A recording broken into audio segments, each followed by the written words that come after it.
അത് മണി പ്ലാൻ ചെയ്ത് വെച്ചിരിക്കുന്നത് അവിടെ ആ എഴുന്നേക്കേണ്ടി വരുന്നൊരു സ്റ്റേജ് വരും. അതിനു മുമ്പ് മണി അതൊക്കെ ഇമ്പ്രവൈസേഷനാണ്, നമ്മളാരും പറഞ്ഞു കൊടുത്തിട്ട് ചെയ്യുന്നില്ല. ഔട്ട് ഹൗസിൽ പോയി കിടക്കുമ്പോൾ ഔട്ട് ഹൗസിൽ കൊണ്ടുപോയി വിട്ട് അവിടെ മര്യാദയ്ക്ക് കിടന്ന് ഉറങ്ങിയ ആൾക്കാർ മണിയുടെ അടുത്തേക്ക് ഇവർ രണ്ടും കൂടെ ചെയ്തിട്ട് ഇവർ തമ്മിലുള്ള വഴക്ക്, ഇവർ വലിച്ചെറിയുന്നതെല്ലാം മണിയുടെ മേത്തേക്കാണ് തുണികളൊക്കെ.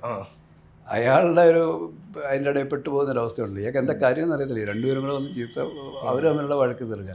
അപ്പോൾ ഈ ഇടയ്ക്ക് ഇയാൾ കിടന്ന് മൂടിപ്പിടിച്ച് ആ ബെഞ്ചിൽ തന്നെ കിടക്കുന്നുണ്ട്. കിടന്ന് പെട്ടെന്ന് എന്തോ പറയാൻ ചാടി എഴുന്നേക്കുമ്പോൾ ഇയാൾ കഴുത്തി ബെഞ്ചിൽ കൊടുക്കും. അത് മണി പ്ലാൻ ചെയ്ത് വെച്ചിരിക്കുന്നത് അവിടെ ആ എഴുന്നേക്കേണ്ടി വരുന്നൊരു സ്റ്റേജ് വരും. അതിനു മുമ്പ് മണി അതൊക്കെ ഇമ്പ്രവൈസേഷനാണ്, നമ്മളാരും പറഞ്ഞു കൊടുത്തിട്ട് ചെയ്യുന്നില്ല. ഞാൻ തന്നെ ആ ഷോട്ട് എടുത്തപ്പോഴത്തേക്ക് തിരിച്ചു പോയി. കാരണം ഞാനും പ്രതീക്ഷിക്കുന്നില്ല മണി ഇങ്ങനെ ഒരു പരിപാടി ഒപ്പിക്കുന്നു. ഇല്ലേ, മണിക്കൊക്കെ നമ്മളൊരു ക്യാരക്ടർ കൊടുത്താൽ അല്ലെങ്കിൽ സീൻ കൊടുത്തു കഴിഞ്ഞാൽ അവരതിൽ നിന്ന് അവരുടേതായിട്ടുള്ള ചില കാര്യങ്ങൾ ഇമ്പ്രവൈസ് ചെയ്യാനായിട്ട് കൊണ്ടുവരും. ഇമ്പ്രവൈസ് ചെയ്ത് കുറച്ചുകൂടെ അത് ബെറ്റർ ആക്കാൻ നോക്കുക. അത് ടോട്ടാലിറ്റിയെ നന്നാക്കാൻ വേണ്ടിയിട്ടാണ്.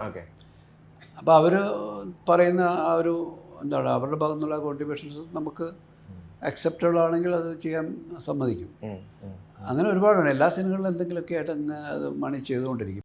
Petra, India's premium steel doors, അഴകിലും ഉറപ്പിലും കാലാതീതം.